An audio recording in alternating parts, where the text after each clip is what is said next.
Assalamualaikum warahmatullahi wabarakatuh.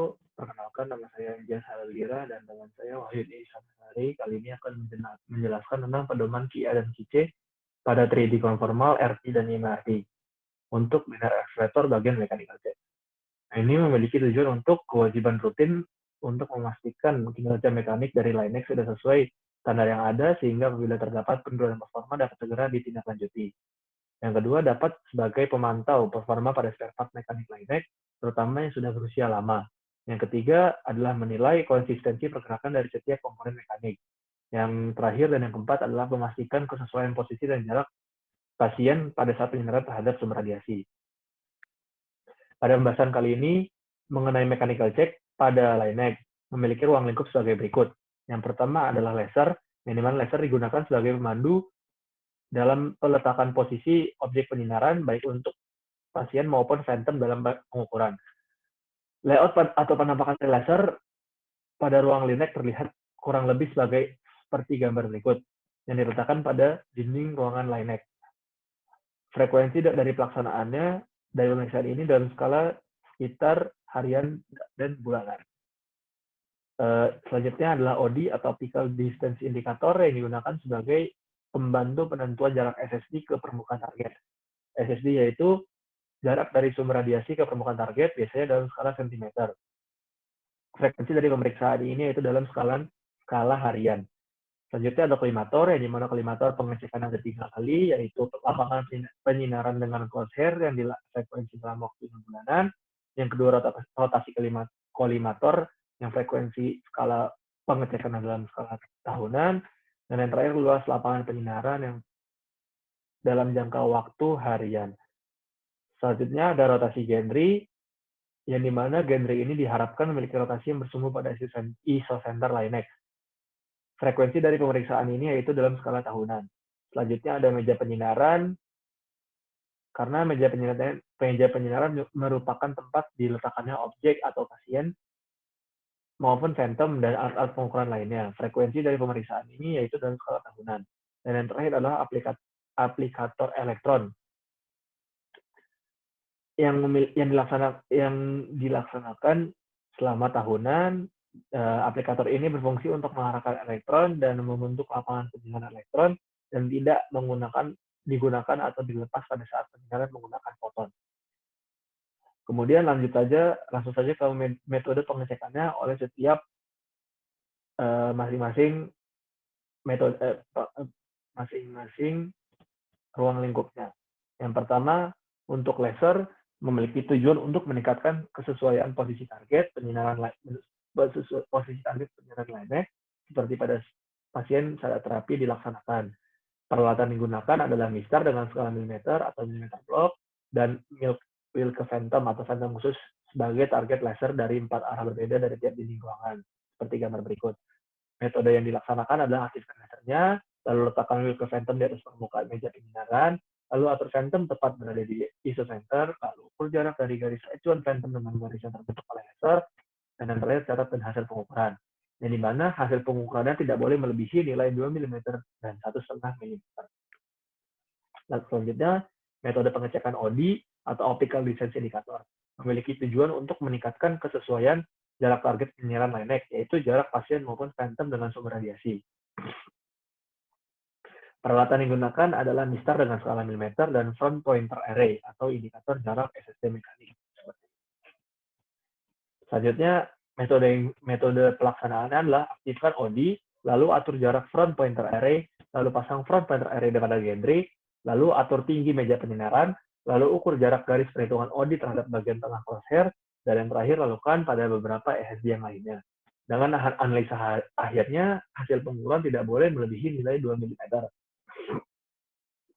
Untuk kolimator, karena ada 3, maka metode yang dilaksanakan ada 3 kali. Yang pertama, untuk lapangan penyinaran dengan crosshair, memiliki tujuan untuk memastikan kesesuaian bentuk antara lapangan penyinaran dengan medan cahaya atau crosshair. Peralatan yang digunakan adalah kertas milimeter blok berukuran 20 x 20 cm persegi, mistar dan alat tulis, 2D array beserta perangkat kabel dan elektrometer, phantom slab dengan luas 20 x 20 cm persegi dan tebal 1 cm x 2, phantom slab dengan luas 20 x 20 cm dan dengan tebal 0,5 cm flat satu buah, termometer, barometer, dan hygrometer. Metode pengecekannya sendiri adalah atur ketinggian meja penyinaran, lalu letakkan 5 buah phantom slab berukuran 1 cm di bawah crosshair, lalu letakkan 2-day array di atas susunan phantom slab sesuaikan dengan crosshair dan laser. Lalu letakkan phantom slab sebanyak 4 buah yang memiliki tebal 1 cm dan phantom slab setebal 0,5 cm sebanyak 4 buah di atas susunan. Atur setup menjadi 100 cm. Ukur nilai suhu, tekanan, dan kelembaban ruangan. Lalu lakukan penyinaran dengan menggunakan foton 6 megavolt dengan luas lapangan 10 x 10 cm persegi dan SAD 100 cm. Ukur hasil keluaran menggunakan 2-day array dengan software Verisoft. Lalu hitung ukuran panjang dan lebar lapangan dari hasil pengukuran, cetak hasil pengukuran dengan skala 1:1. Letakkan kembali setup yang ada dan hanya misalkan phantom slab 1 cm 5 buah tanpa merubah posisi. Letakkan kertas milimeter blok di atas phantom slab, lalu ukur panjang dan lebar, serta gambar crosshair di bagian tepi milimeter blok dan ulangi langkah tersebut untuk luas lapangan 20 x 20 cm persegi. Analisa yang didapatkan adalah bandingkan kesesuaian untuk kedua hasil pengukuran, lalu bandingkan setiap panjang dan lebar kedua hasil pengukuran dan selisih yang diperoleh tidak boleh melebihi nilai 2. Hitung persentase dari selisih yang dihasilkan dengan rumus E sama dengan P min L min P dikali 100%, di mana E merupakan